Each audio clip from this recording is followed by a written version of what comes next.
Bem, pessoal, então, dando seguimento, aqui vem alguns slides efetivamente apontando esses dados preliminares. E aí, em nível global, ele traz os países que têm a percepção popular do aumento da corrupção. Venezuela, claro, não poderia deixar de ser o primeiro colocado pelo triste quadro que vive, mas percebam que o Brasil está ali numa posição bem desconfortável, porque está atrás de países aí que não tem lá essa tradição toda democrática. E aí, mais uma vez, a questão dos índices de percepção, que a gente já falou, 85% da população acham que a corrupção no âmbito governamental é um grande problema. E aí o Brasil, mais uma vez, em destacado lugar, em que a população, 90% isso. A pesquisa também aponta que falta integridade política, principalmente próximo às eleições, e exatamente dentro dessa perspectiva que nós vamos trabalhar aqui as chamadas condutas vedadas a agentes públicos em ano eleitoral. Essa cultura do uso da máquina pública em prol dos projetos político-partidários de seus aliados. Isso, infelizmente, ainda é uma tônica no Brasil. Os gestores, em grande maioria, personalizam. E aí, meus amigos, vou pedir mil escusas a vocês. Sei que temos advogados, eventualmente temos aí até gestores e outros que pretendem ser gestores, mas essa é a minha realidade. Em todas as cidades em que eu trabalhei, eu tive o desprazer de me encontrar com gestores com péssimas práticas administrativas, todos afastados judicialmente, e eu, infelizmente, ainda estou à procura de um gestor que não use a máquina a seu favor ou de seus aliados. Então, nós vamos trabalhar isso dentro de uma perspectiva dogmática. Eu não estou aqui para fazer apologia antipolítico, mas é uma constatação que eu trago para vocês da minha experiência profissional. E as condutas vedadas têm exatamente a finalidade de blindar a rigidez do processo eleitoral nessa perspectiva. Ok? Emenda Constitucional 16 de 97 aprovou a reeleição no Poder Executivo, mas em paralelo criou-se a Lei das Eleições, entre os artigos 73 e 77, determinados comportamentos foram taxativamente proibidos, sob pena de cassação do registro ou do diploma. Mas eu não vou nem avançar nisso, porque vai ser um dos pontos já da aula de hoje, nessa tocante dos desacertos do TSE. Nós vamos ver que o TSE tem uma posição que ela revoga jurisprudencialmente a lei.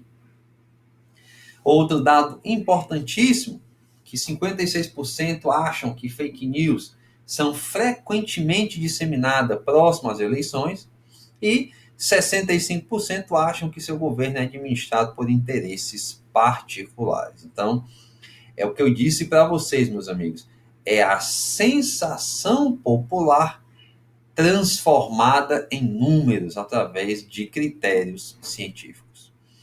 Questão de taxa de compra de votos, como eu disse, no Brasil aí nós temos um índice de 40% em que cidadãos receberam ofertas de propina em troca de votos. Isso é muito, isso é um dado alarmante e que demonstra que, de fato, o combate à corrupção passa não só pelas políticas preventivas importantes, campanhas educacionais, formação de geração de cidadãos ao longo do tempo, mas uma política de combate firme, uma política de punição efetiva.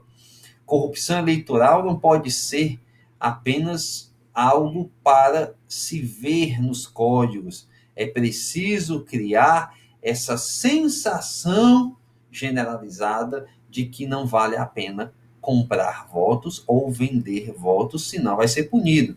Aliás, dentro dessa perspectiva, inclusive, é que eu defendo, já já adiantando um pouco aqui, a aula de crimes eleitorais também, que não cabe acordo de não persecução penal nos crimes de corrupção eleitoral lato sensu. Não só o 299, que nós vamos ver aqui que existem outros crimes de corrupção eleitoral. Mas em todos, porque um dos pressupostos que estão lá no Código de Processo Penal, no artigo 28A, para a aplicação do acordo de não persecução penal, faz-se necessário que a medida seja suficiente para a punição do fato.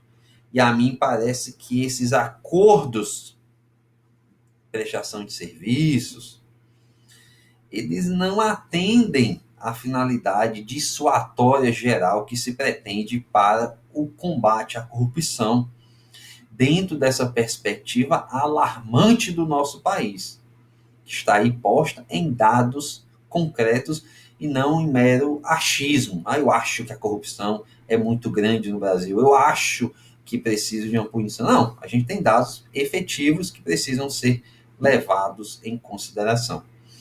É uma posição que eu tenho certeza que será minoritária, mas eu vou defender, e estou defendendo no livro, e vamos aí abrir o debate para as outras posições, tá bom? Então, vamos embora. E aí, como eu disse, os cidadãos comuns acreditam que podem fazer a diferença no combate à corrupção. 82% da nossa população tem essa visão, e isso é muito bom, tá certo? A gente tem essa visão. E 73% acham que as pessoas sofrerão retaliação se denunciarem corrupção, ao passo que 23% acham que podem denunciar atos de corrupção livremente, sem consequências. Tá bom? 39% tem conhecimento do seu direito de solicitar informações do governo, também a lei de acesso à informação nesse tocante é importantíssima, e 17% já usaram o seu direito para solicitar informações oficialmente. E aí no Brasil, os dados concretos, não é verdade? 54% acham que a corrupção piorou nos últimos 12 meses, 11% pagaram suborno para acessar serviços públicos nos últimos 12 meses, 20% sofreram ou conhecem alguém que sofreu extorsão sexual, e 40% receberam oferta de suborno em troca de votos, tá bom? Depois vocês dão uma análise geral aí, para a gente não perder muito tempo, mas é importante. E aí, dentro dessa perspectiva de repressão à corrupção, nós precisamos ter a visão interdisciplinar do fenômeno da corrupção. A gente fala de corrupção eleitoral, já se pensa, o promotor eleitoral, o juiz eleitoral, a Polícia Federal. Ponto. E a gente não está acostumado, e nem as autoridades estão, elas não foram preparadas para essa visão, a época de estudo da faculdade, de concurso e depois mesmo na atuação profissional, para essa análise interdisciplinar. Promotor de justiça comum estadual, procurador da República comum da Justiça Federal, podem e devem fiscalizar as eleições. Mas, Igor, isso é usurpação de atribuição. Não. Vejam, diversos ilícitos eleitorais, como as condutas vedadas, como o abuso de poder político, são atos de improbidade administrativa. E, portanto, devem ser apurados também na esfera comum.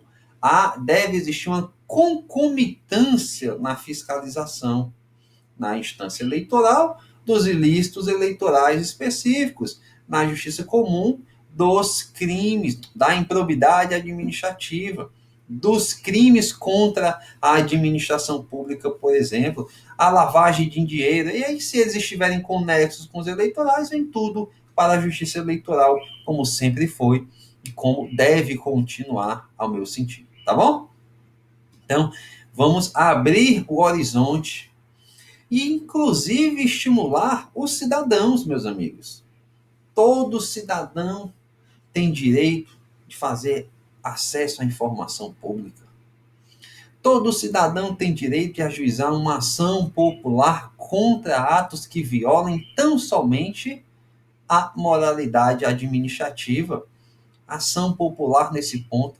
E eu vejo muito pouco a ação popular ser utilizada para controle de atos com finalidade eleitoral quando se usa a máquina contra uma conduta vedada, contra um abuso de poder político. Cabe.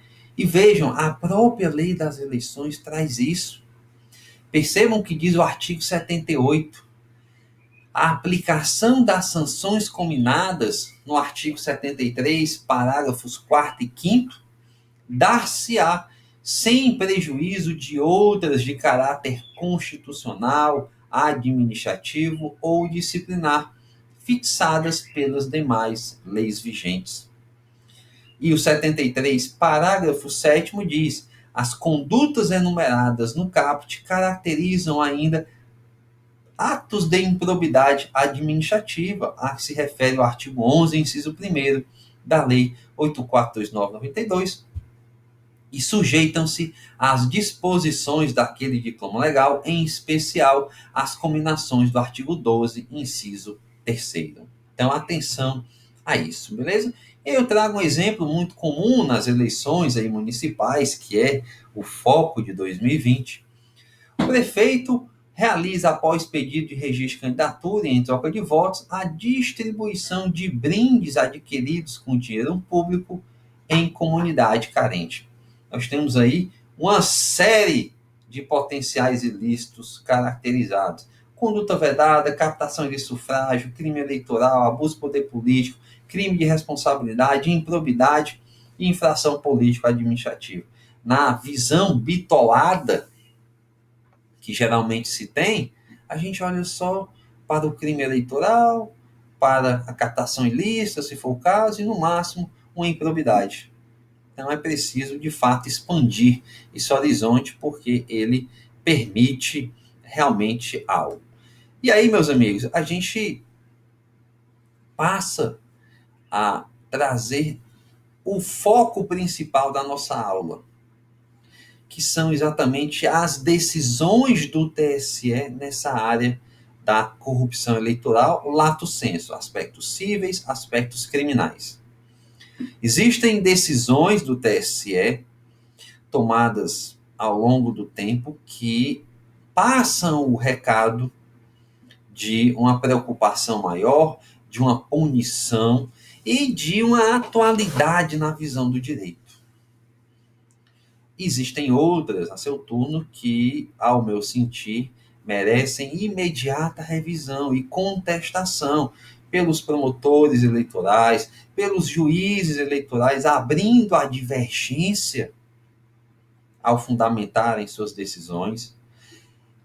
Os advogados eleitorais também, porque tem papel importantíssimo. Os partidos políticos podem ajuizar as ações de combate à corrupção eleitoral. AIGE, conduta vedada.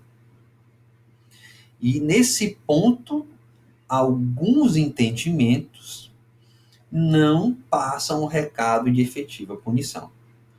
E aqui, mais uma vez, não estou falando de utilitarismo, de voluntarismo. Os pontos aqui que nós vamos estudar, eu trago algumas análises dogmáticas, e não simplesmente achismo. E aí eu começo pela não cumulatividade automática das sanções pela prática de condutas vedadas.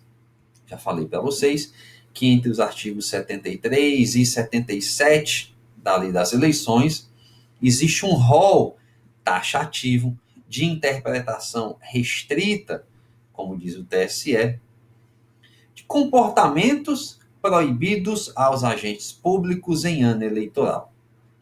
A lei diz, em diversas passagens, que a prática dessas condutas, que o caput já aponta como tendentes a afetar a igualdade de oportunidades, importarão, ensejarão a cassação do registro ou do mandato e a aplicação de multa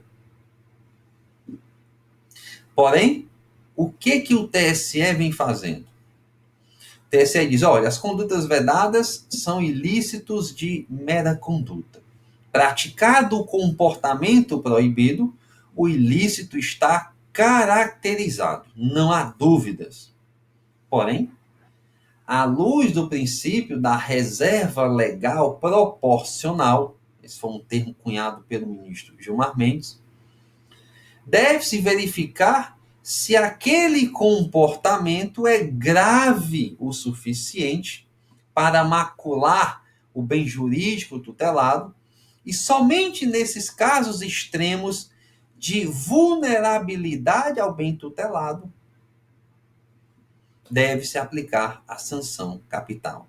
Esse entendimento também é do Henrique, né? Henrique Neves coordena após comigo. A gente tem uma grande divergência nesse ponto.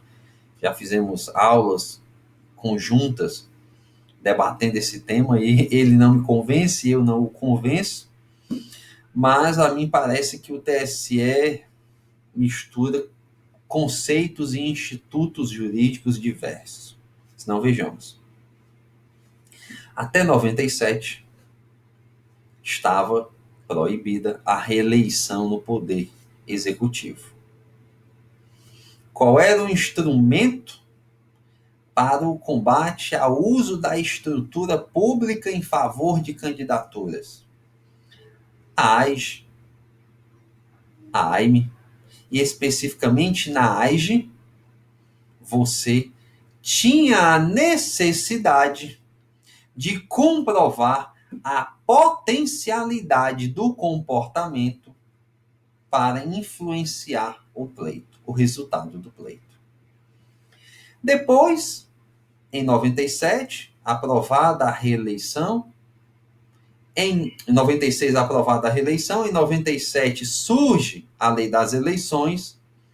E dentro dessa lei, tem lá esse Instituto das Condutas Vedadas, voltado especificamente para dissuadir, para punir efetivamente quem usa a estrutura pública em prol da sua reeleição ou da eleição do seu sucessor, de seus aliados, dizendo, olha, praticou isso, a conduta vedada, cassação do registro do diploma. E vem o Tribunal Superior Eleitoral e diz, não, é preciso analisar a gravidade. Você retira a objetividade da lei, você retira o fim para o qual o Instituto foi criado e cria um critério jurisprudencial de aplicação da lei nela não previsto. Não faz sentido, meus amigos. E para completar, a gente tem em 2010 a lei da ficha limpa, modificando a lei complementar 64/90, em específico o inciso 16 do artigo 22, que passa a dizer que para a condenação no abuso de poder político e, portanto, a cassação do registro, é preciso somente a gravidade do comportamento, retirando ali o requisito da potencialidade de influência no resultado do pleito. Então, nós temos dois institutos, nós temos o mesmo instituto com dois nomes diferentes, é isso? Nós temos a conduta vedada, que é ilícito de mera conduta, mas que eu preciso de gravidade para condenar e cassar o registro. E eu tenho abuso do poder político, que a lei diz expressamente que você deve levar em conta a gravidade do comportamento. Não. Não se tolera, não se pode conceber esse entendimento como o mais adequado. Então, fica aqui a minha reflexão para vocês. O TSE está fundindo numa coisa só institutos diversos. Vejam aqui, portanto, essa decisão. Primeiro, verifica-se se o fato se enquadra nas hipóteses previstas que, por definição legal, são tendentes a afetar a igualdade de oportunidades. Nesse momento, não cabe indagar sobre a potencialidade do fato. Caracterizada a infração, as hipóteses do artigo 73, é necessário verificar, de acordo com os princípios da razoabilidade e proporcionalidade, qual a sanção que deve ser aplicada. Nesse exame, cabe ao judiciário dosar a multa prevista no parágrafo 4º, de acordo com a capacidade econômica do infrator, a gravidade da conduta e a repercussão que o fato atingiu. Em caso extremo, a sanção pode alcançar o registro ou o diploma do candidato na forma do parágrafo 5º referido artigo. Tá bom? E aí, meus amigos, nós ainda temos uma grande contradição hermenêutica que eu vou tratar no próximo bloco para a gente arrematar os argumentos pelos quais o TSE precisa harmonizar a sua jurisprudência, e eu vou mostrar isso, como disse, no próximo bloco, tá bem? Um grande abraço e até lá.